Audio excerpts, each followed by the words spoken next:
Dimanche dernier, j'ai commencé une série. Et comme je vous ai dit dimanche dernier, je crois que ça va nous prendre un certain temps. Mais c'est important de prendre le temps. Le plus important, ce n'est pas d'aller vite. Ce n'est pas de finir ce que j'ai à dire. Non. Le plus important, c'est de communiquer ce que Dieu a dit pour ce dimanche. Et de s'assurer que vraiment nous assimilons, nous le recevons, nous le lambons. Je dis lambon, non, mais lambon, ce n'est pas un mot français, donc je ne sais pas comment le conjuguer. Mais que nous le recevons. Amen. En fait, que nous prenons et que nous partons avec, c'est ça. Que ça reste dans nos vies. C'est ça le plus important. Donc, j'avais préparé un message aujourd'hui, mais je sais que je ne dirai pas à la fin de mon message parce que le premier culte m'a servi de leçon. Voilà, que je ne pourrais pas le terminer. Mais par la grâce de Dieu, on va voir ce qu'on va voir. Et puis on va, de toutes les façons, j'avais déjà un peu commencé à parler dimanche dernier. Donc pour ton voisin, ta voisine qui se demande, mais c'est quelle série sur laquelle on est depuis? En fait, nous sommes en train de parler du travail du disciple depuis le dimanche dernier. On parle du travail du disciple. Le travail du disciple. Amen. Le travail du disciple. Vous savez, Dieu nous a envoyés sur la terre pour un travail. Tout ce temps que nous sommes, il y a un travail qu'on doit faire. Personne n'est venu au hasard. Personne n'est venu au hasard. En fait, la raison, notre raison, la raison pour laquelle Dieu nous a envoyés sur la terre ici, ce n'est pas pour l'adorer seulement. Parce qu'au ciel, on l'adore. Il aurait pu nous garder au ciel avec lui. Pour dire, les gars, faites comme les 24 vieillards. Couchez-vous, prosternez-vous et puis adorez-moi. Vous comprenez? Au ciel, on adore Dieu. Hein? On adore Dieu au ciel. Il y a une chose qu'on fait sur la terre qu'on ne fait pas au ciel. Il y a une chose. On ne gagne pas des âmes au ciel. Tu savais ça? Donc au ciel, là, il y a bon. Parce que je veux te dire une vérité. Il faut que tu comprennes ce que je vais te dire. Ce n'est pas pour te décourager, hein, non? Tu comprends? Mais on ne se marie pas au ciel. Il n'y a pas de... Tu vois? Il n'y a pas de mariage. On dit, bon, on va se marier. Non. Parce qu'en fait, tu vas comprendre que le mariage d'abord est mis sur la terre pour un travail. Or, le travail qu'on fait pour Dieu, qu'on fait sur la terre ici, on ne le fait pas au ciel. On n'a pas besoin de gagner les âmes au ciel. Tout le monde est converti au ciel. On n'a pas besoin d'augmenter le nombre de disciples. Tout le monde est disciple de Christ au ciel. Toi, tous ceux qui sont au ciel sont disciples de Christ. C'est pourquoi dans Matthieu chapitre 6, quand Jésus demande aux gens de prier, il dit que ta volonté soit faite sur la terre comme elle est faite au ciel. Parce qu'au ciel, la volonté de Dieu est déjà faite. Donc au ciel, là, on ne souffre plus pour faire la volonté de Dieu. Tu comprends un peu? Donc en fait, il y a des choses sur la terre ici qu'on doit faire qu'au ciel on ne fera pas. Donc, il faut se presser.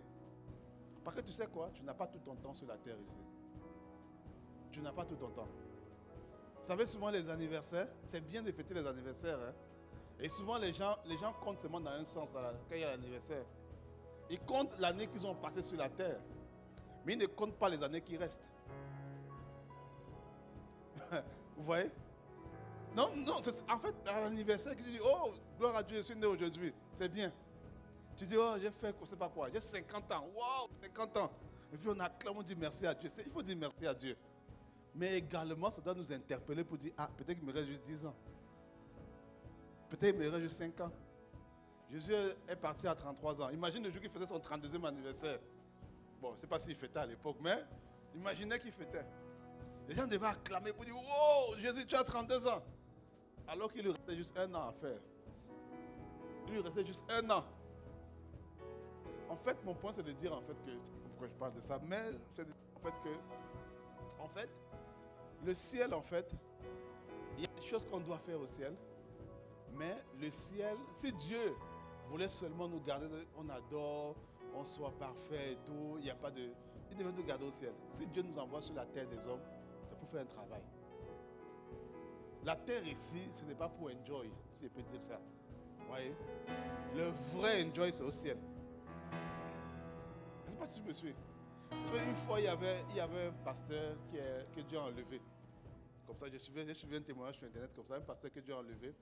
Et puis, il est parti au ciel. Il a vu ce qui s'est passé au ciel.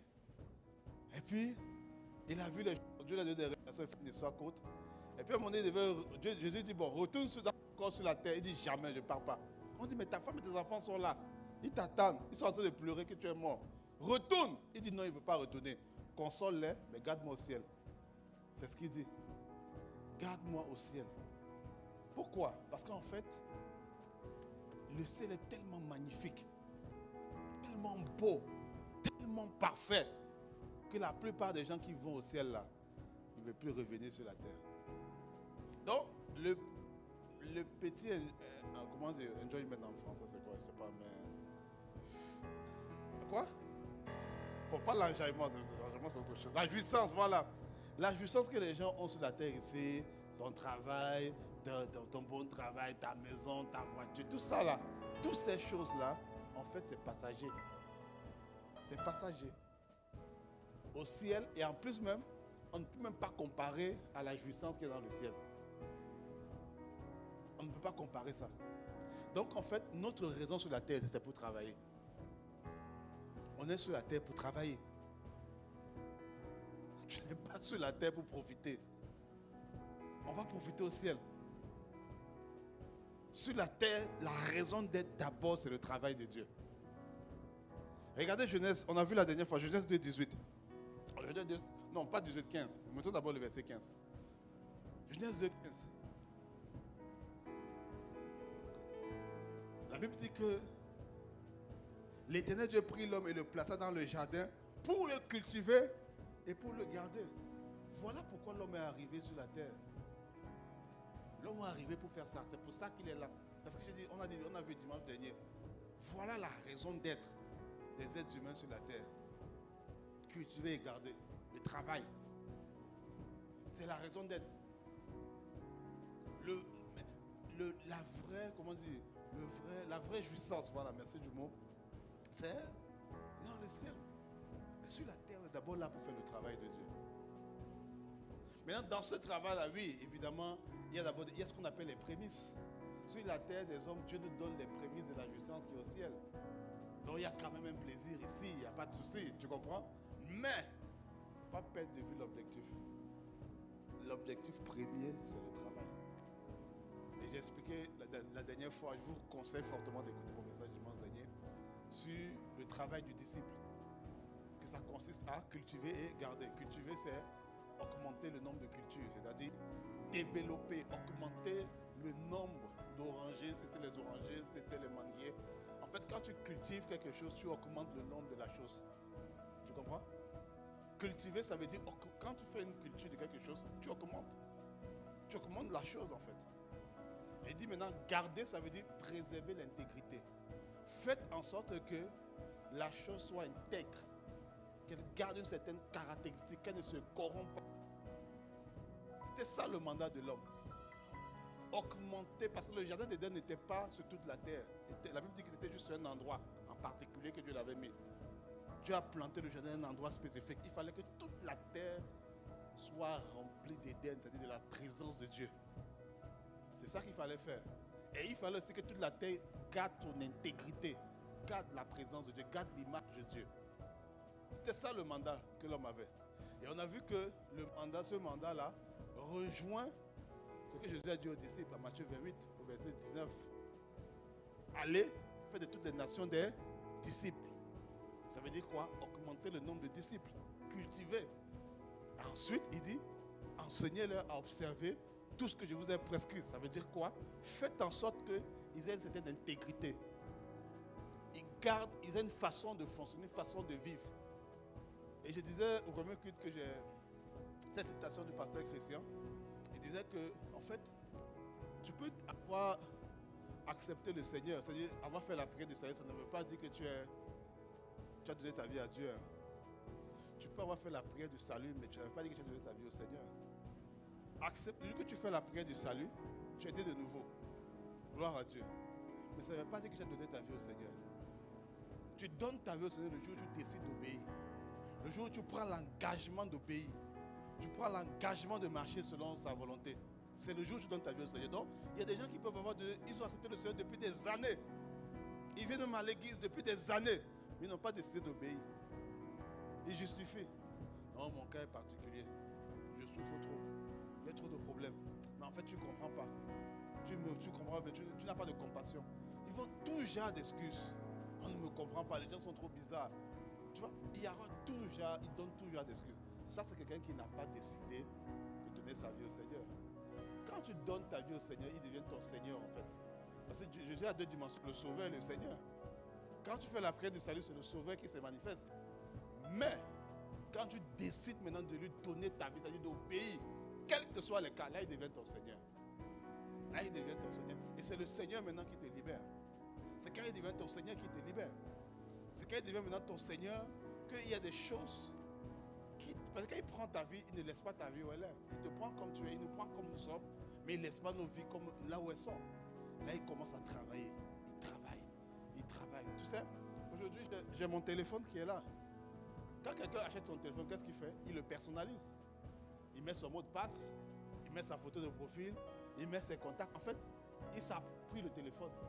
Donc, quand on donne notre vie au Seigneur, qu'est-ce que Jésus fait? Il s'approprie notre vie. Et quand il s'approprie notre vie, il y insère dans notre vie ses caractéristiques à lui. Et c'est en ce moment-là que la vie de la personne change.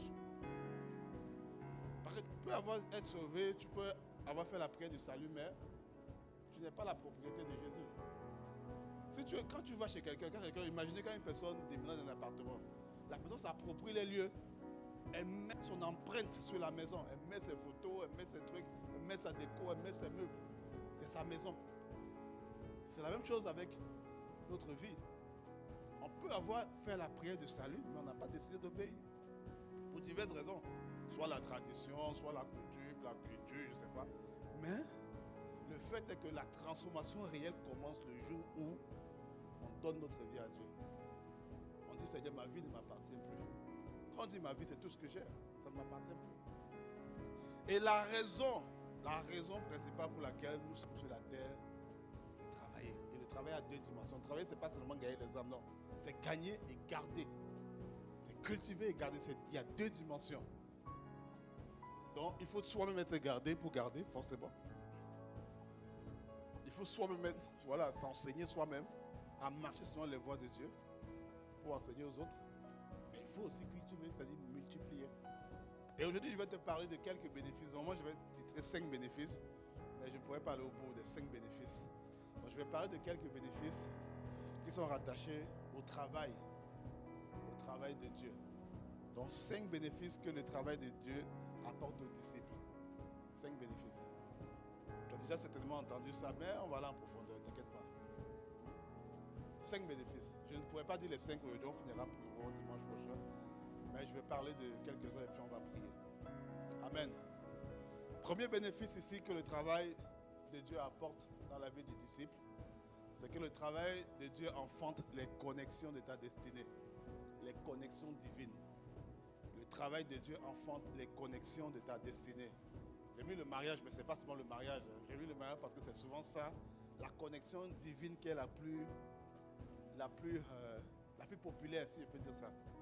La plus populaire. Et c'est normal parce que c'est la plus déterminante. Ce n'est pas seulement le mariage. Vous voyez? Ici, il y a les amis de destinée.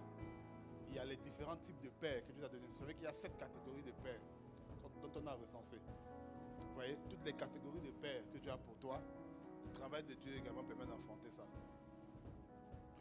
Ça permet d'enfanter ça.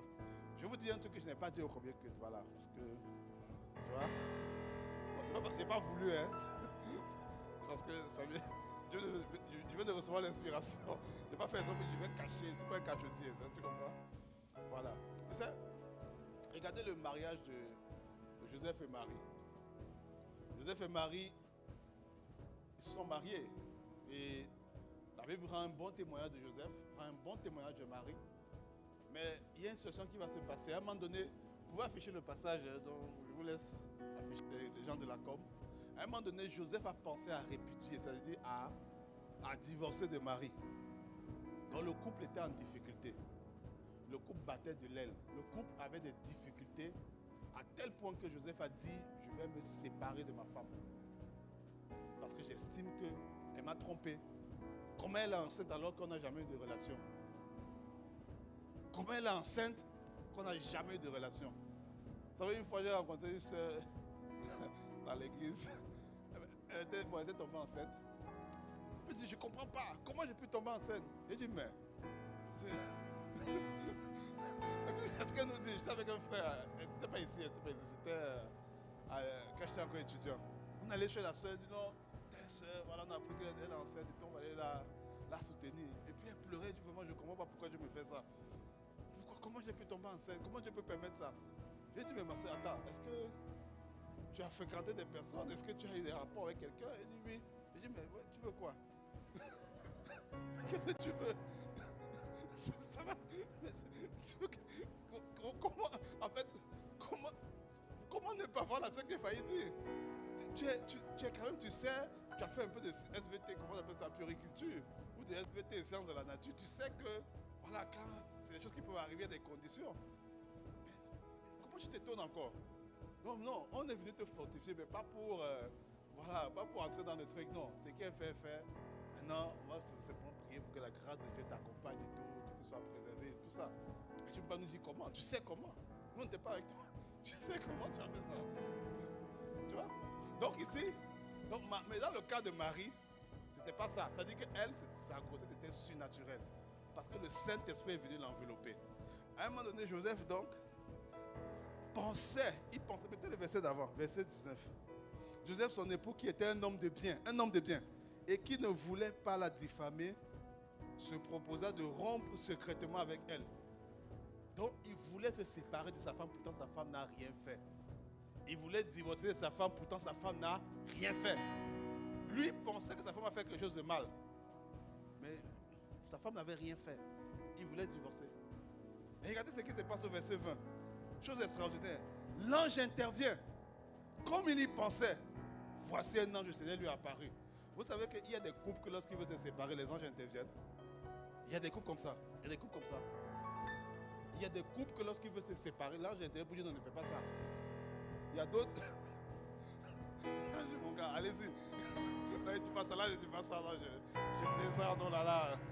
La Bible dit que l'homme ne sépare pas ce que Dieu a uni, tu comprends?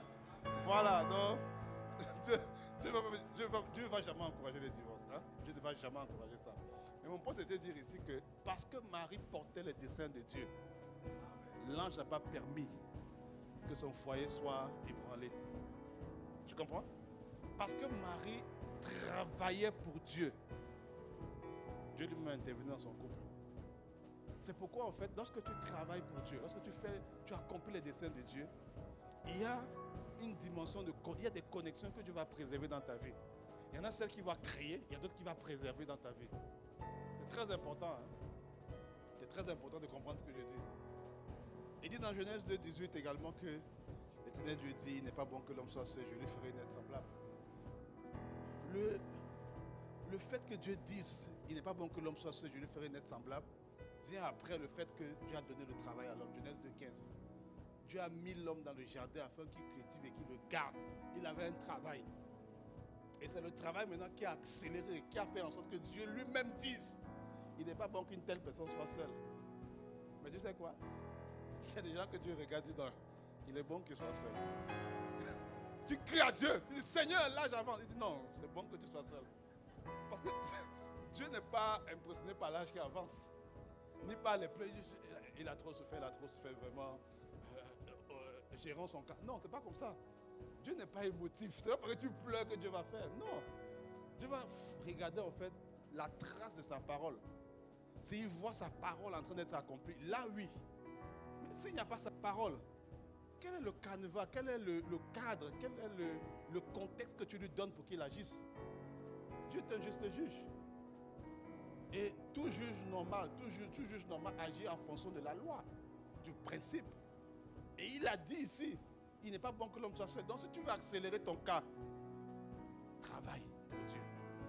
Fais le travail de Dieu, ça va accélérer ton cas. La prière, vous dites Seigneur, l'âge, la famille, on me met la pression. Non, c'est pas ça qui accélère les choses. C'est la parole. Si tu veux que ça aille vite, travaille pour Dieu. Tu vas voir. Je n'ai jamais vu quelqu'un qui a fait ça. Vous savez, une fois, je me souviens, c'était en 2015, le pasteur Christian, Saint-Poucoulou, tantôt, était venu à Montréal pour un séminaire. Et puis à la fin du séminaire, on était parti à un buffet, voilà, et puis avec les responsables. Et puis les autres responsables de l'église me taquinaient, oh, tu dois te marier quand et tout. Tu vois? Et puis, le pasteur Christian a donné une phrase, il dit, en fait, s'il n'est pas encore marié, c'est parce que Dieu estime qu'il est bon qu'il soit seul. Quand il va travailler assez pour les intérêts du royaume, Dieu va l'envoyer net. C'est comme ça que tu accélères les choses. Et c'est aussi comme ça que tu discernes la bonne personne. Par le travail. Tu discernes. Parce qu'il dit, je lui ferai une aide semblable. Il donne le fondement spirituel de tout mariage. Le fondement spirituel, aide semblable. Mais bon, on va en parler une autre fois. Tu vois? Il n'y a pas seulement le mariage dans les connexions divines que tu te donnes quand tu travailles. Il y a ce qu'on appelle les amis de destinée.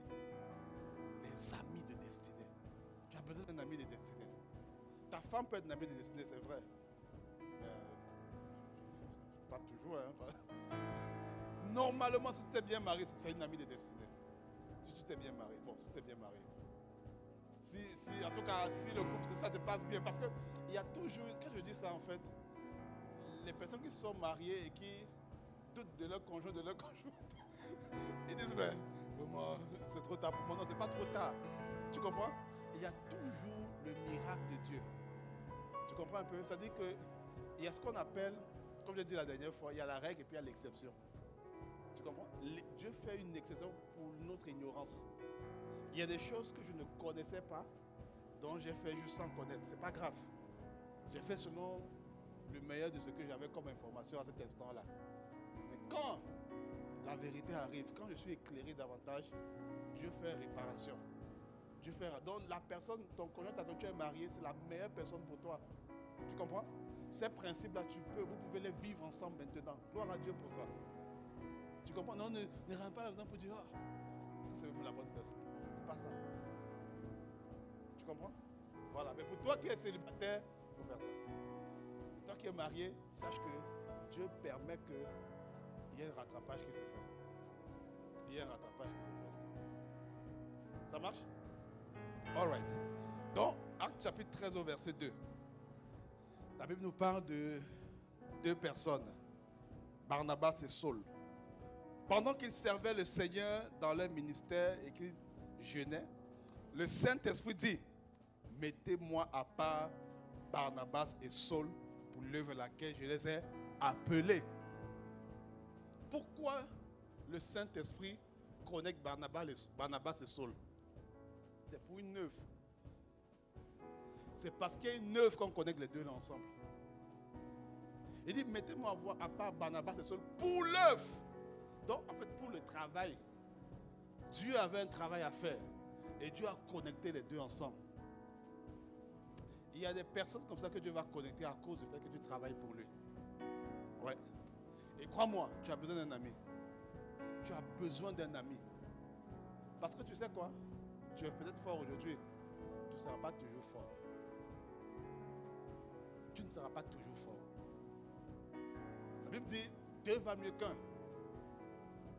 Car si un tombe, l'autre le relève. Malheur à celui qui tombe, il est seul. Malheur à celui qui tombe, il est seul. Parce que tu sais quoi? La marche avec Dieu, il y a des moments de faiblesse que tu as. Des moments où tu as envie de pleurer. Des moments où tu es découragé. Les moments où tu es abattu. Il faut que tu aies quelqu'un à côté. C'est même Jésus lui-même à un moment donné. La Bible dit que Jésus, il a dit aux disciples, mon âme est triste jusqu'à la mort. Venez avec moi pour qu'on aille prier. Donc les disciples, en fait, ils disaient aux disciples, venez me soutenir dans la prière. C'est ça. Il a dit aux disciples, venez me soutenir dans la prière. Allons prier. Les disciples n'ont pas pu. Ils ont essayé, parce que l'Esprit souvent les a pris après. Mais au moins, Jésus avec des personnes. Parce qu'il a dit à un moment donné, je ne vous appelle plus serviteurs, mais je vous appelle amis. C'était ses amis. Les disciples à ce moment-là étaient les amis de Jésus. C'était les amis de Jésus. Et les amis de Jésus devaient le soutenir normalement quand il est dans une situation difficile. Parce qu'il était dans une situation difficile. Tu as besoin d'amis. Parce que tu sais quoi? Tu n'es pas parfait. Tu n'es pas parfait. Tu n'es pas parfaite. Tu ne vas pas toujours être au top, au top, au top. Non.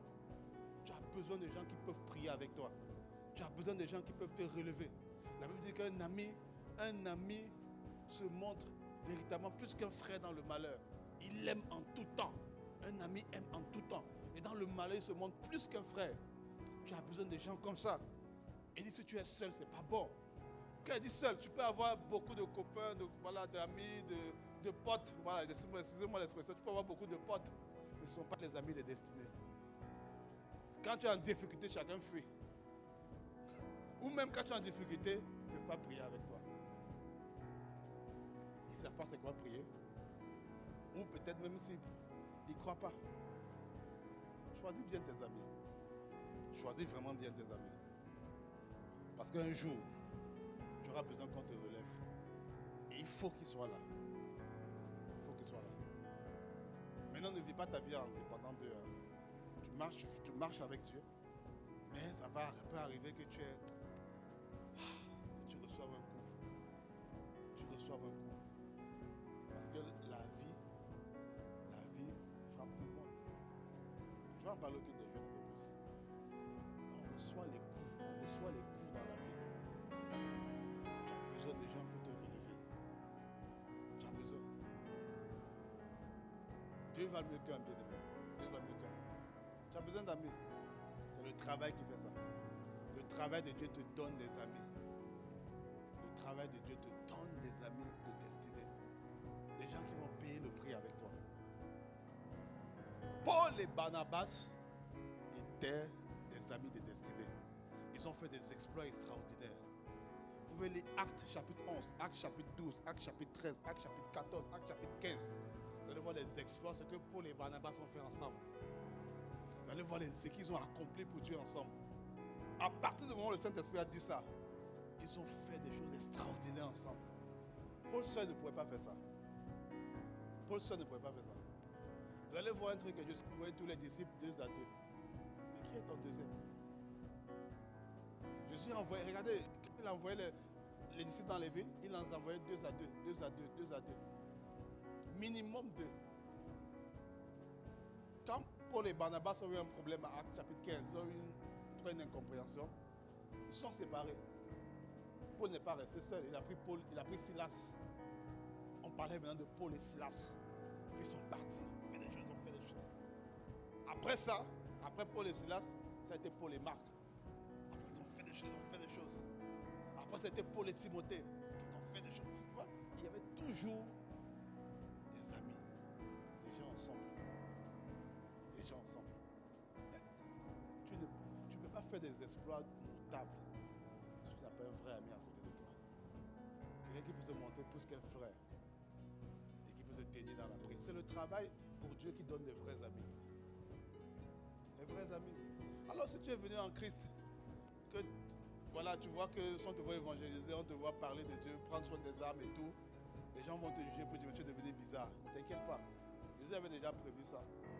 Marc chapitre 10, du verset 28 au verset 30. Pierre se mit à lui dire, voici nous avons tout quitté et nous t'avons suivi. Jésus répondit, je vous le dis en vérité, Bon, je vous le dis en vérité, pardon.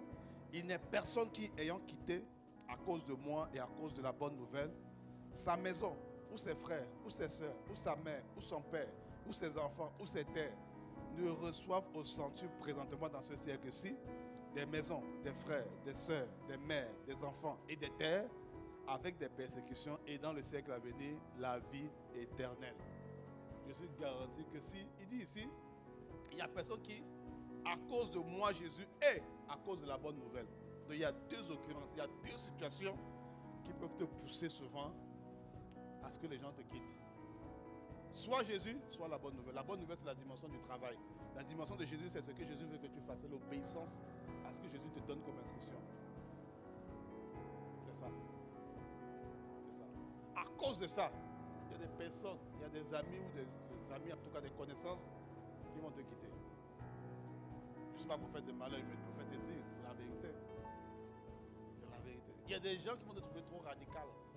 Non, tu exagères avec ton affaire de Dieu là. Il dit, si quelqu'un quitte à cause de ça, il n'a pas perdu. Maintenant, il ne faut pas aller chercher les problèmes. Toi-même, tu quittes, tu es insolent dans ta famille. Tu dis, non, on ne te rejette pas. Il faut que ça soit à cause de la bonne nouvelle, à cause de Jésus. Tu vois, il ne faut pas que ça soit parce que non, on me rejette, on me combat. Non, non. Tu vois? Donc, c'est important que tu saches ça, bien-aimé. C'est important que tu saches ça. Que ça peut arriver. Ça va pas, c'est pas systématique, mais ça peut arriver qu'il y ait quelque chose qui fait que quelque chose qui fait que tu sois obligé de, voilà, te séparer de certaines personnes. C'est pas un problème. Et moi, j'ai eu beaucoup de problèmes quand je me suis converti avec ça. J'avais des amis, les gars sûrs. Wow, c'était difficile. C'était très difficile. On était tout le temps ensemble. À un moment donné, j'ai dit, écoutez les gars, j'ai une destinée. Je vous aime bien, mais je préfère Dieu. Je n'ai pas dit ça comme ça, mais je me suis rendu compte juste. C'était en fait, j'ai constaté en fait. Mais c'est souvent comme ça. Mais il ne faut pas t'en offusquer. Jésus avait déjà anticipé et prévu tout ça. Il y a des relations. Disons, on s'aime. On s'aime. Je l'aime. Elle m'aime. Et tu sais que la personne n'est pas en Christ. Et tu sais quoi? J'ai souvent entendu ces phrases. Mais il respecte ma foi. Tu ne veux pas quelqu'un qui respecte ta foi. Elle n'est pas là pour respecter ta foi. Il n'est pas là pour respecter ta foi. Ce n'est pas le respect, non. C'est le mariage que tu veux. Ce n'est pas le respect. Le mariage veut dire la fusion. Ça veut dire caméo, fusion. Comment tu veux? Tu dis non, il respecte ma foi. Non, tu ne peux pas dire ça. Tu ne peux pas dire ça. Dieu aussi, il respecte mon corps, il ne me touche pas. Dieu aussi qu'il respecte. Non, tu ne peux pas dire ça. Respectez-vous à distance, il n'y a pas de problème. Mais si vous voulez fonctionner ensemble, être un couple, si vous voulez être un couple, ce n'est pas le respect que tu veux. Tu ne veux pas quelqu'un qui va respecter ce que... Non, tu veux quelqu'un qui partage ta foi, pas qui respecte ta foi. Non, ne dis pas il respecte ma foi. C'est suffisant, c'est pas suffisant. Il dit non, il est bien, il a tout, il est même mieux que les chrétiens. Ben oui, j'entends, c'est pas une surprise. J'entends beaucoup ça. Bon, c'est vrai que les frères aussi, bon, les sœurs, souvent quand on n'est pas mature, voilà, souvent, vous savez, la Bible dit que Galates 4, chapitre 1, il dit si aussi longtemps que l'héritier, voilà, demeure enfant, il ne diffère en rien de l'esclave.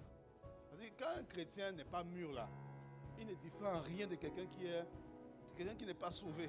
Il n'y a pas de différence. Mais ça ne veut pas dire qu'ils ont la même position, non. Parce que même si l'héritier a la capacité de devenir autre chose après.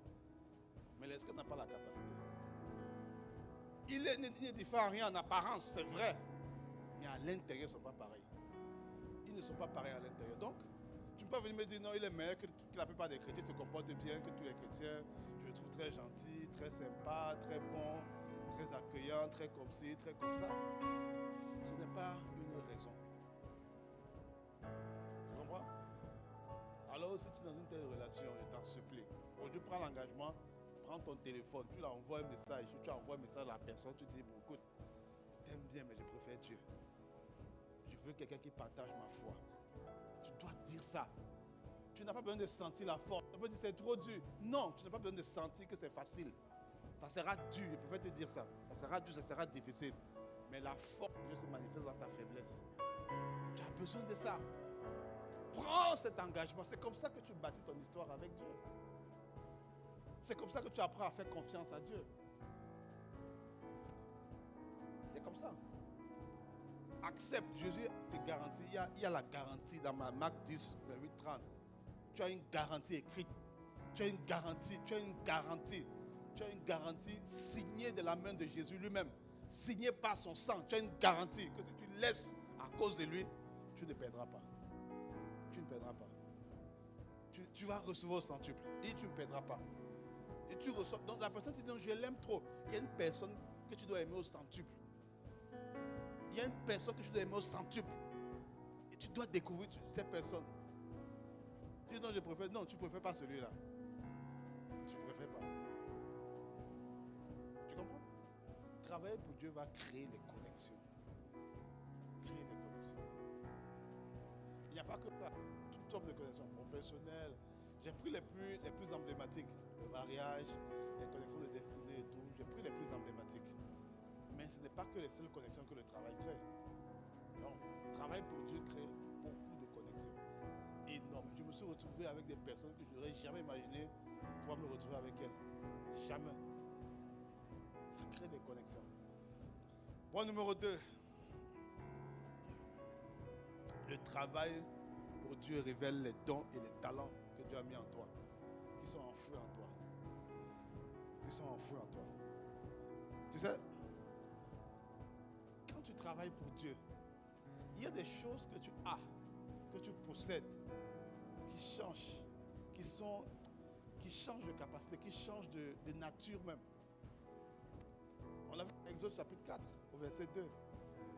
Exode chapitre 4, au verset 2, l'Éternel lui dit, l'Éternel parle à Moïse, hein, c'est Moïse ici, c'est de Moïse dont il est question. Qui a-t-il dans ta main? Moïse répondit, un bâton. C'est le bâton là que Moïse dit ici qui va ouvrir la mer rouge.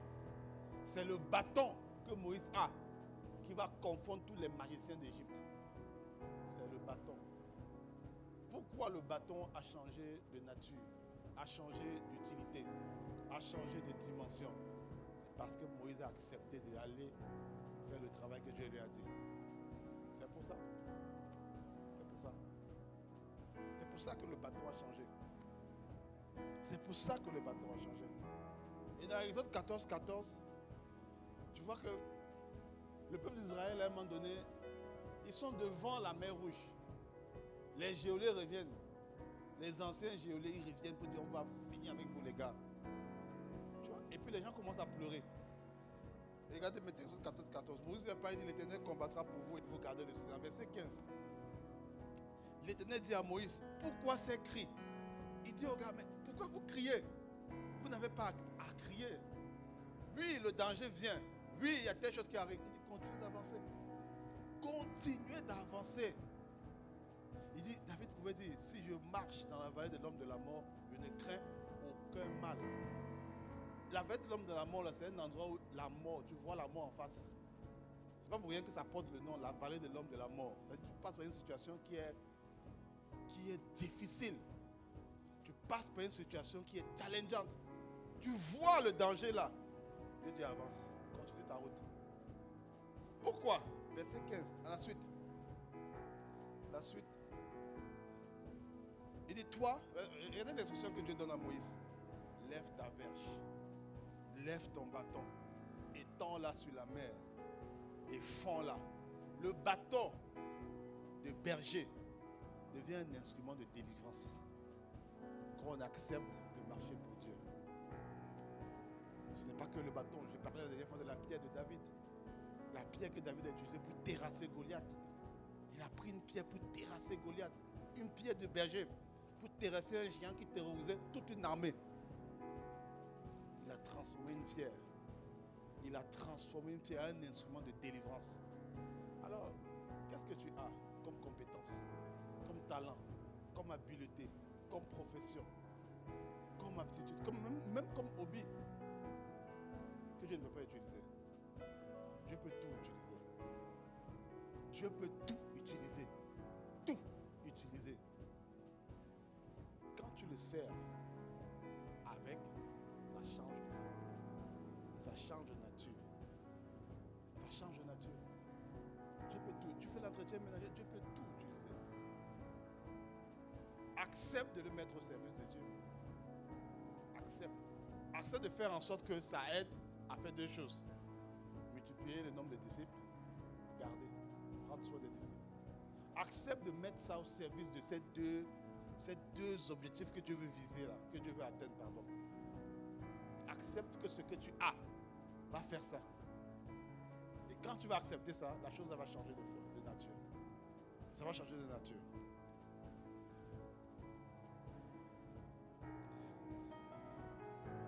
J'ai envie de vous donner un truc que je n'ai pas encore Dieu vraiment plus aussi.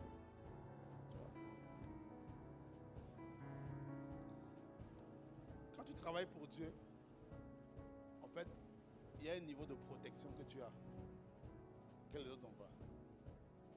Ceux qui travaillent pour Dieu ont un niveau de protection que les autres n'ont pas. Je vais te démontrer ça. Le travail pour Dieu te protège. Regardez Jean chapitre 20, du verset 21 au verset 22. Jean chapitre 20, du verset 21 au verset 22. C'est Jésus qui parle aux disciples. Il dit, Jésus leur dit de nouveau, la paix soit avec vous. C'était après la résurrection. Hein, après la résurrection. Il dit, comme le Père m'a envoyé,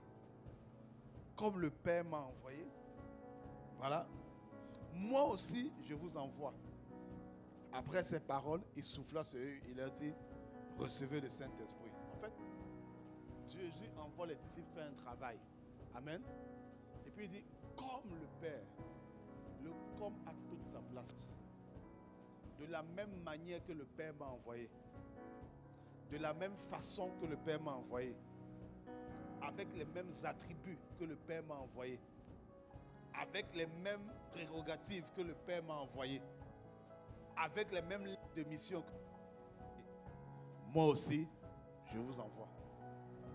On n'envoie jamais, Jésus n'envoie jamais les gens à vide. Jésus n'envoie jamais, je n'ai jamais vu une seule passage où Jésus envoie les disciples à vide. Jamais. Matthieu 10, Jésus envoie les disciples pour la première fois, il leur donne le pouvoir. Matthieu 28, Jésus envoie les disciples, il leur donne également une capacité. Et je suis arrivé jusqu'à la fin du monde. Et on est ici. Il dit, comme le Père, la même façon que le Père m'a envoyé, moi aussi je vous envoie. Quand tu es envoyé de Dieu, il y a toute une escorte qui t'accompagne. C'est pourquoi la Bible dit qu'ils sont beaux les pieds de ceux qui annoncent l'évangile. Tu n'es pas seul. Il y a des choses, tu es protégé. Il y a une protection, il y a une dimension de protection qui arrive quand tu fais le travail de Dieu. Mais il faut qu'on t'envoie. C'est pourquoi l'une des pires des choses, c'est de se lever sans même de partir. Il faut qu'on t'envoie. Il faut qu'on t'envoie. Il y a un mystère derrière l'envoi. Tu vois, par exemple, quand on était tout petit, souvent les parents nous commissionnaient. Ils disent, va m'acheter telle chose. En général, quand le parent te dit ça, qu'est-ce qu'il fait? Il te donne l'argent. Tu comprends? Il te donne l'argent pour que tu ailles faire ce que tu as à faire. Donc, quand un parent t'envoie, il t'envoie toujours avec une partie de sa capacité. Il met à ta disposition une partie de ses ressources et de sa force pour que tu fasses ce que tu as à faire. Pour que tu puisses faire ce que tu as à faire. C'est pourquoi il faut qu'on t'envoie. Ne pars pas seul. Ne pars pas à vide. Cherche à ce qu'on t'envoie. Parce que celui qui t'a envoyé va te donner quelque chose. Tu vas avec sa capacité. Quand quelqu'un vient, j'ai été envoyé par le chef de l'État, tac, tout le monde se met au garde à vous. On ne pense même plus à toi, on pense à celui qui t'a envoyé. On dit non, sur les autres instructions du chef de l'État, voilà, tout le monde s'arrête. Parce que ce n'est pas à cause de toi, mais à cause de la révérence qu'on a pour le chef. À cause du respect qu'on a pour le chef. Quand tu travailles pour Dieu, il y a une dimension de protection. Regardez Exode 4. On a lu Exode 4 tantôt quand Dieu a parlé à Moïse au début. Maintenant Moïse, il fait une histoire que Moïse a accepté de partir. Regardez ce qui se passe au verset 22. C'est Dieu qui donne l'instruction. Voilà ce que Moïse devait faire. Tu diras à Pharaon, ainsi parle l'Éternel, Israël est mon fils, mon premier-né. Je te dis, laisse aller mon fils pour qu'il me serve. Vous voyez, l'intention derrière, c'est le service, le travail. Si tu refuses de le laisser aller, voici, je ferai périr ton fils, ton premier-né. Verset 24. Pendant le voyage, en un lieu où Moïse passa la nuit, l'Éternel l'attaqua et voulut le faire mourir. Vous voyez ici, Dieu envoie Moïse. Et le même Dieu, je ne dis même pas un verset après, dit, la Bible dit que Dieu veut le faire mourir. Où est la logique dans ça? Tu envoies quelqu'un, et puis un verset après, tu veux le faire mourir. Pourquoi? Moïse avait fait une faute. Moïse n'avait pas circoncis son enfant. Or, Dieu avait dit à Abraham que tous les descendants d'Abraham devaient avoir les enfants circoncis. Celui qui ne fait pas, on punit de mort. C'est la loi. C'était la loi que Dieu avait établie. L'alliance que Dieu avait établie avec Abraham. Même si Moïse est un envoyé, la loi, il n'est pas, comment dire, il n'est pas exemple. C'est-à-dire, on ne le prive pas d'appliquer la loi, si je peux dire ça. Tout le monde doit appliquer la loi, même celui qui a envoyé. Mais tu sais quoi la différence? C'est que Moïse, comme il est en mission, Dieu lui-même encore va susciter une autre personne pour le protéger. Parce que s'il n'était pas en mission, Moïse serait mort. Moïse serait mort. La loi se serait appliquée. Il serait mort. Mais la Bible dit que Séphora prit une pierre aiguë. Séphora, c'est sa femme. Coupa le prépuce de son fils et le jeta aux pieds de Moïse en disant, tu es pour moi un époux de sang. Et c'est après ça que l'ange de la mort s'est éloigné. quand tu es en mission, il y a des fautes que tu peux faire, des transgressions que tu peux faire, mais parce que tu es en train de servir Dieu, Dieu trouve une façon de te préserver de ça. Dieu trouve une façon de te sortir de ça. Parce que tu es en mission. Tu as un travail à faire. Tu as un travail. Vous pensez que quand Dieu parlait à Moïse, Dieu ne savait pas que Moïse avait fait ça? Il avait fait une faute. Vous ne pensez pas que Dieu ne savait pas que Moïse avait un problème? Vous ne savez pas que Dieu ne savait pas que Moïse avait fait quelque chose qui n'était pas bon? Mais Dieu avait déjà préparé la solution. C'est pour ça que l'attaque est arrivée pendant le voyage, pas avant. Parce que à partir du moment où Moïse dit, je voyage, c'est fini, il est protégé. Quand l'attaque est arrivée pendant le voyage, il y avait déjà la protection. Si l'attaque était arrivée avant le voyage, pas sûr que Moïse aurait survécu. Pas sûr. C'est pourquoi c'est ton intérêt de travailler pour Dieu. Il faut que tu travailles. Travaille pour Dieu. Travaille pour Dieu. Tu sais, l'autre avantage, c'est que, en fait, il y a un arsenal de dons que Dieu nous a donné. Travailler pour Dieu révèle les dons. C'est ça mon autre point. Le travail de Dieu révèle les dons que Dieu a enfouis à chacun d'entre nous. C'est ce que j'ai dit tantôt. Il y a un arsenal de dons que Dieu a mis à chacun d'entre nous. Souvent les gens me disent, mais je ne sais pas quel domaine je suis doué, dans quel domaine je suis appelé, quel domaine... Non, en fait, si tu veux connaître les dons que Dieu a mis en toi, travaille pour lui. Travaille pour lui. Travaille pour lui. Parce que, comme je dis, Matthieu dit, Jésus appelle les disciples. Il leur donne le pouvoir. Mais c'est à partir du verset 6. Il dit aux disciples, allez. Parce que tu peux avoir le pouvoir, tu peux avoir le don. Si tu ne pars pas, ça ne se manifeste pas. Si tu ne vas pas vers les gens, le don ne se manifeste pas. Si tu as le don de guérison, si tu ne vas pas vers un malade, le don ne se manifeste pas du tout. Il y a des capacités, des grâces que on a reçues et qui se manifestent seulement qu'il y a le besoin. Or, quand tu vas aller faire le travail de Dieu là, tu vas t'intéresser aux gens, connaître les besoins. C'est quoi les défis? C'est quoi les challenges? C'est quoi? Ils passent par quoi? Tu vas faire l'accompagnement pour ça. Et c'est quand tu fais l'accompagnement là que Dieu va révéler les dons qu'il a mis en toi. Crois-moi, il n'y a personne qui va venir te voir avec un problème pour lequel tu n'as pas déjà, du moins Dieu n'a pas mis la solution en toi. Il faut juste la chercher. Il faut juste chercher cette solution. Si les disciples ne partaient pas, jamais le don se serait manifesté. Jamais. Il y a des dons extraordinaires.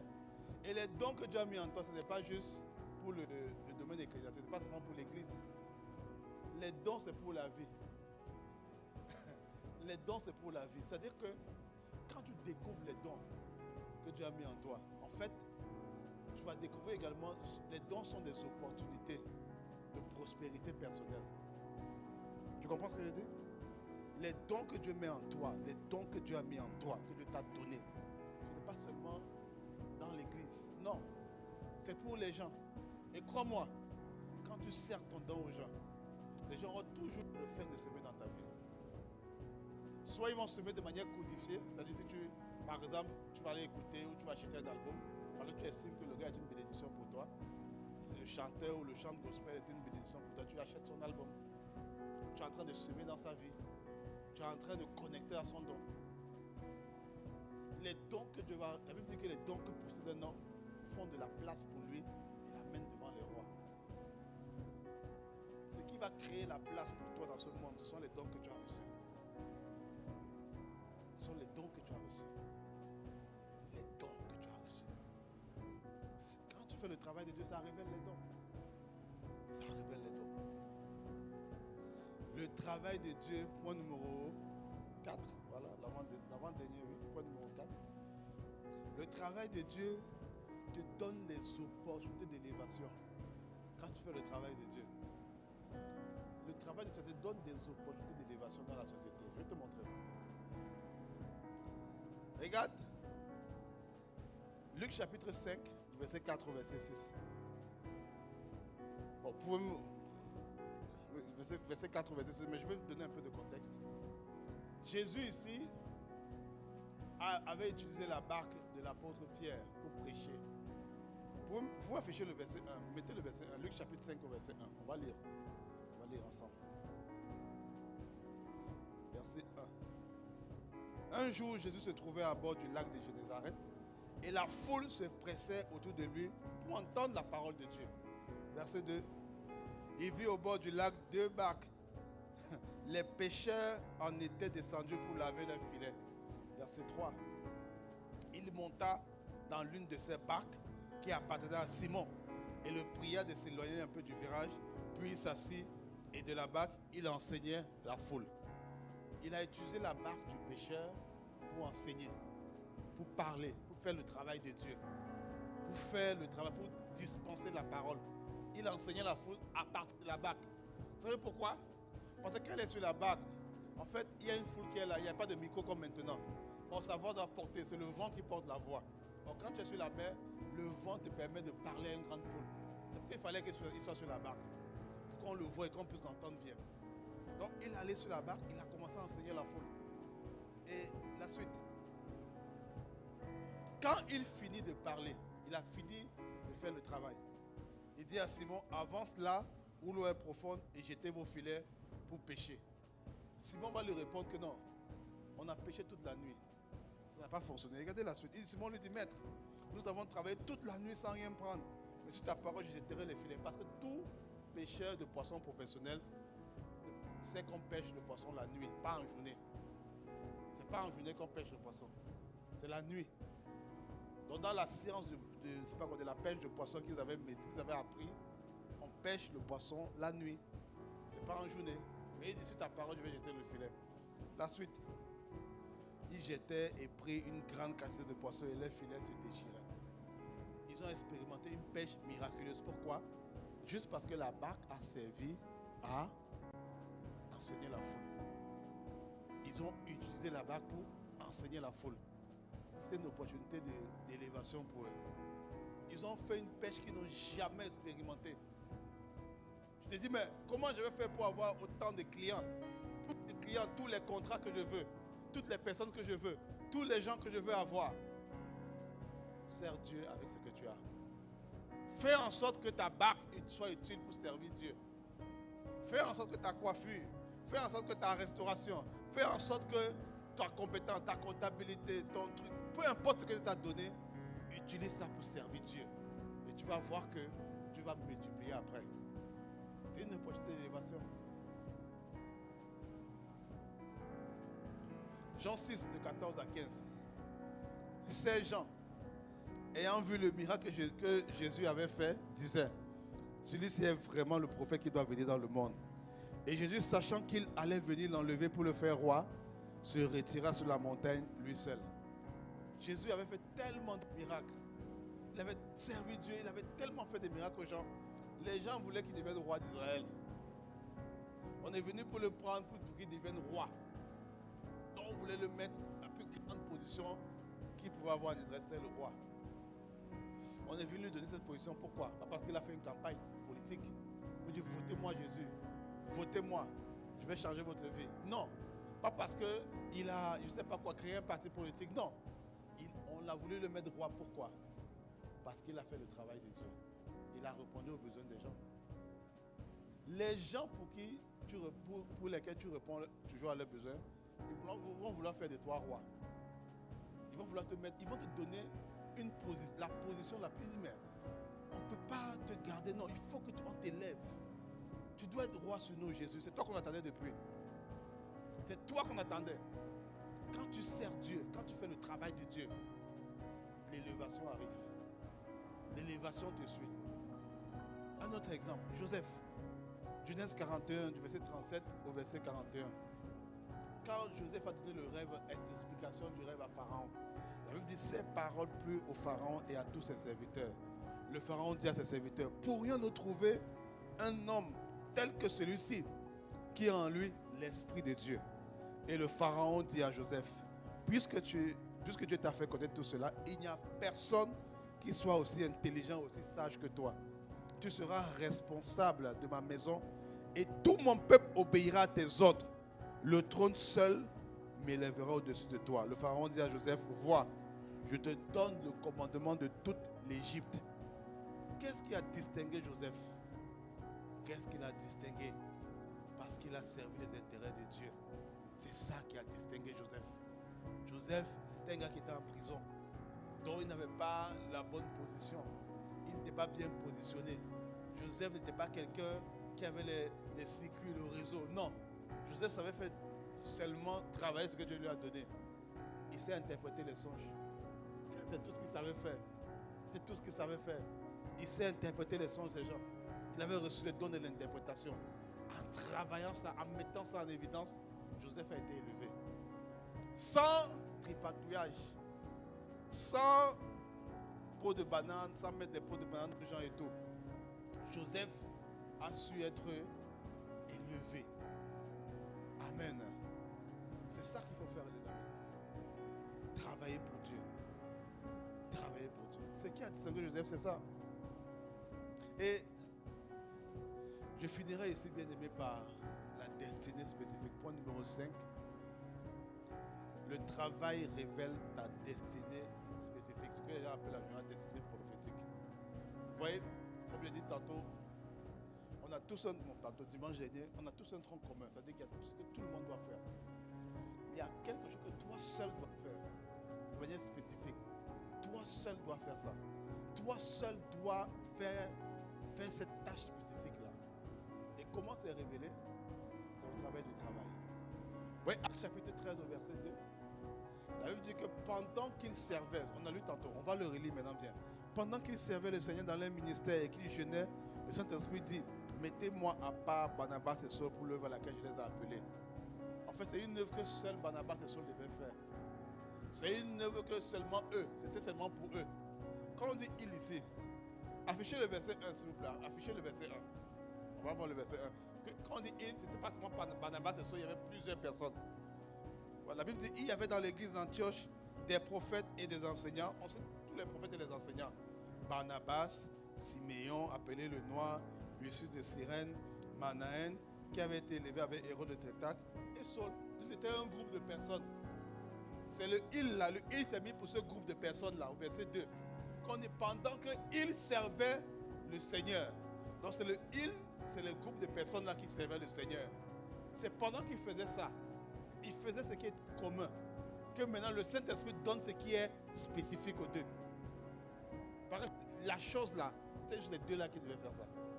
C'était pas tout le monde. Il y a ce que tout le monde doit faire. Il faut d'abord commencer par faire ça. Pour que Dieu révèle ce que spécifiquement toi dois, ce que spécifiquement tu dois faire, pardon. Ce que tu dois faire seulement pour toi. Seulement ce que Dieu a préparé pour toi. Il y a quelque chose de seulement pour toi. Mais pour arriver à ça, il faut d'abord faire ce que tout le monde doit faire. La Bible dit que pendant qu'ils servaient le Seigneur dans leur ministère, c'est là l'Esprit a parlé. Alors quand tu travailles pour Dieu, à force de travailler, en fait, tu vas voir que la manière, c'est-à-dire quand tu travailles, ta manière de faire des disciples va révéler quelque chose qui est spécifique à toi. Vous savez, maintenant dans l'église, on a des familles de disciples. Et c'est bluffant comment est-ce que tu vois la manière de chaque personne de fonctionner. Tu vois une famille où les gens ont la même tendance à prendre soin des gens d'une certaine façon. Tu vois les rapports, tu vois que la même chose se répète. Tu dis non, ça ne peut pas être un hasard. C'est pas que c'est spécifique à eux. C'est spécifique à la personne. C'est quand tu fais ce qui est commun que Dieu révèle ce qui est spécifique. Il dit, il y a l'apôtre des Juifs et il y a l'apôtre des non-Juifs. Ils sont tous apôtres, mais ils n'ont pas tous la même spécificité. Il y a un qui est spécialisé pour les non-Juifs, puis il y a l'autre qui est spécialisé pour les Juifs. Mais ils sont tous apôtres. Donc, ils ont fait tout ce que les apôtres font. Ils font tout ce que les apôtres font. Ils font tout ce que les apôtres font, c'est-à-dire bâtir des églises. Mais non, ils n'ont pas tous la même spécificité. Il y a certains qui sont spécialisés pour les non-Juifs et d'autres qui sont spécialisés pour les Juifs. Et pour que ça se manifeste, il faut faire le travail de Dieu. Ta spécificité. Et tu sais quoi? Ton éclat, ta splendeur se trouve dans ta spécificité. Ce qui est commun est bien, mais n'a pas souvent beaucoup de valeur. C'est pourquoi le diamant vaut de l'or. Bon, vaut de l'or. Le diamant a de la valeur en tout cas. Pourquoi tu me vaut de l'or? Pourquoi tu me vaut de diamant? Anyway. C'est pourquoi le diamant a de la valeur? Parce qu'il est rare. Tout ce qui est rare aura toujours de la valeur. Tout ce qui est spécifique à toi aura toujours de la valeur. Le problème, c'est que beaucoup de personnes cherchent la spécificité sans avoir fait la généralité. Tu n'as jamais servi dans la généralité de manière excellente. Fais tout ce que tout le monde doit faire. Tu dis non. Moi, Dieu m'a appelé là. Ça, c'est seulement ça que moi, je dois faire. Je dois seulement faire ça. Je suis le prophète des nations. Donc, si ça ne concerne pas les trucs de prophète, laissez-moi avec tous les disciples là. Je ne suis pas un homme. Non. Je ne peux pas faire des disciples. Pour moi, je viens, répands-toi. Voilà ce que je vais faire l'année prochaine. Tu vois, voilà ton numéro. Non, c'est pas mauvais, non. Mais que ça doit venir en top, c'est-à-dire que ça doit venir après que tu as déjà fait ce qui est général. Tu as appris à faire des disciples. Tu sais, bon, là c'est pas l'école du ministère, mais fais une petite parenthèse quand même, pour me permettre. Tu sais, un prophète, ou même du prophète, mais ça peut être n'importe qui, un enseignant. En fait, tout le monde doit apprendre à faire, tous les ministères doivent apprendre à faire des disciples. Il n'y a aucun ministère qui peut dire, moi je ne m'intéresse pas à ça. Non. Tu dois apprendre à faire ça. Tout le monde doit apprendre à faire ça. Si tu n'as pas appris à faire ça, tu ne pourras pas prendre soin des gens. Tu pourras faire ton truc, mais beaucoup de personnes seront impactées, seront influencées. En fait, je parlais de que tu peux même drainer des foules. Hein. Tu peux drainer des foules, mais peu de personnes seront transformées. Le moyen par lequel les vies des gens sont transformées, c'est le disciple-là. C'est le seul moyen. Il n'y a pas d'autre moyen que Jésus a donné aux disciples. Enseignez-leur à observer ce que je vous ai prescrit. Faites une nation des disciples, enseignez-leur ce que je vous ai prescrit. Peu importe, tu viens donner, exposer tes dons, ta grâce, c'est bien. Mais ce n'est pas ça qui va transformer la vie. Ça peut les édifier ponctuellement. Mais dans le temps, ce n'est pas ça. Le disciple-là qui fait ça. Cherche à être un faiseur de disciples. Désire être un faiseur de disciples. Je vais te donner 5 raisons aujourd'hui. Je ne savais pas qu'on devait arriver au bout, mais on en a 5 raisons. On va résumer. Point numéro 1. Le travail de Dieu, en fait, crée des connexions de destinée. Point numéro 2. Ça révèle les dons et les talents qui sont enfouis. Point numéro 3. Ça t'élève dans la société. Point numéro 4. Ça entraîne une protection surnaturelle. Point numéro 5. Ça enfante ta destinée spécifique. Du moins, ça le révèle. Voilà les 5 raisons pour lesquelles il faut que tu travailles pour Dieu. Ta prospérité en dépend. Je ne suis pas trop attardé sur l'aspect de la prospérité, mais elle en dépend. Elle en dépend. En fait, le travail séculier, ton travail, ta carrière, le job en général, comme on dit, en fait, il doit être une émanation, c'est-à-dire une émanation de ton travail, du travail pour Dieu. Tu vas voir que quand tu commences à travailler pour Dieu, en fait, tu dois apprendre à connecter les deux. Les deux ne sont pas opposés. Ton travail séculier et ton travail pour Dieu ne sont pas opposés, non. L'apôtre Paul était faiseur de tentes, lui était aussi apôtre. Mais parce que le fait de faire les tentes lui permettait d'aller d'endroit en endroit et prêcher l'évangile. Tu comprends? C'était connecté. C'était connecté. Ton travail séculier te permet de connecter, du moins c'est un outil qui te donne pour accomplir davantage ta destinée. C'est lié les deux. C'est lié. Peu importe ton travail, comptable, banquier, fiscaliste, peu importe ton travail, il est toujours lié avec ton travail, avec le travail de Dieu. En fait, c'est le travail de Dieu qui contrôle ça. On va se tenir debout, on va prier. Alors mon frère, ma soeur, je crois que tu es convaincu de travailler pour Dieu. Hein? Tu es convaincu de travailler pour Dieu. Ok, on va prier. On va prier. On lui dit simplement, Seigneur, je ne suis pas satisfait. Je refuse de me satisfaire de la dimension ordinaire. Je refuse de me satisfaire de mon travail quotidien. Je refuse de me satisfaire de ce que je vis tous les jours. Il y a beaucoup plus que ça. Quand tu travailles pour Dieu, c'est excitant. Il y a une excitation. En fait, c'est tellement excitant. Tu découvres des choses sur toi-même et sur les gens. Oh, bien-aimé. Être là et voir comment quelqu'un quitte de l'état de bébé, même de pécheur, devient bébé spirituel, enfant spirituel, grandit. Il n'y a rien de plus magnifique que ça. Il n'y a rien de plus magnifique. Décide que ta vie doit servir à ça. Et quand tu sers à ça, oui, tu sers à l'église, c'est pas mauvais. Mais en fait, je veux faire référence au fait de faire des disciples. Il faut que tu en aies. Nous sommes sur la terre pour ça. Nous sommes sur la terre pour ça. Et tout le design, toute la grâce, tout ce que Dieu va nous donner prend son origine dans ça. Ça prend son origine dans ça. Il n'y a pas d'autre. Ton foyer, ta maison, ton travail, ta carrière, tes enfants, tout prend l'origine de là. Aujourd'hui, c'était sur 5 raisons de te donner envie. Oh, je prie que tu as envie. Je prie que tu as envie. Mais normalement, je n'aurais pas. En fait, dans un monde idéal, je n'aurais pas eu besoin de te donner ces 5 raisons. Juste le fait que ça soit écrit dans la Bible, c'est suffisant. Mais je sais que l'âme a souvent besoin d'être encouragée, l'âme a besoin d'être motivée, l'âme a besoin d'être boostée. Alors décide maintenant. Décide maintenant. Oh, prends la décision, mon frère, ma soeur. Oh, parle, incline simplement la tête et parle à Dieu. Parlons à Dieu cet après-midi, disons-lui. Oh, disons-lui. Oh, je suis, Seigneur, désireux, j'ai la volonté. Amène-moi à travailler pour toi. Oh, je refuse de me satisfaire de la dimension ordinaire. Oui, j'aurai mon travail, je garde mon travail, il n'y a pas de problème. Mais je veux travailler à servir les intérêts de Dieu. Je veux travailler à servir les intérêts de Dieu. Est-ce qu'il y a quelqu'un qui est en train de lui parler? Est-ce qu'il y a quelqu'un qui est en train de lui dire? Est-ce qu'il y a quelqu'un qui est en train de dire aide-moi, donne-moi la sagesse, accorde-moi la grâce de m'organiser, accorde-moi la grâce de m'organiser dans mon contexte, accorde-moi la grâce de pratiquer cette parole selon ma condition, ma situation. Est-ce que quelqu'un est en train de lui dire je ne veux pas rester à l'écart, je ne veux pas rester à la marge, une telle dynamique. Accorde-moi la grâce. Non, non, non, non, non. Je dis non, non, non, non, non. Je ne suis pas satisfait, non, non, non, Seigneur.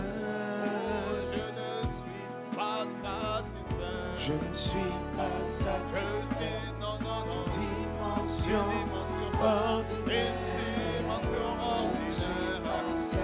Je refuse de me satisfaire de la dimension ordinaire. La dimension naturelle. Je ne suis pas satisfait. Non, non, non,